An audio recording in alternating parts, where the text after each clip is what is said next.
you've got your azalea here that you think is like not a great shape, which I agree with you about. It's kind of wonky. So it's got nice lower growth here. So what I'm suggesting is that we cut down here, okay? So, and then get rid of the stuff. So literally right in.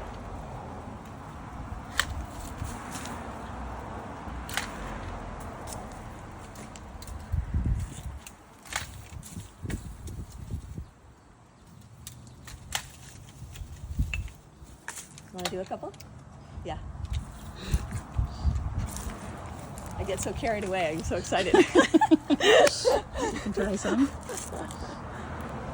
I can't believe how better it looks already. Right? This is like an outlier.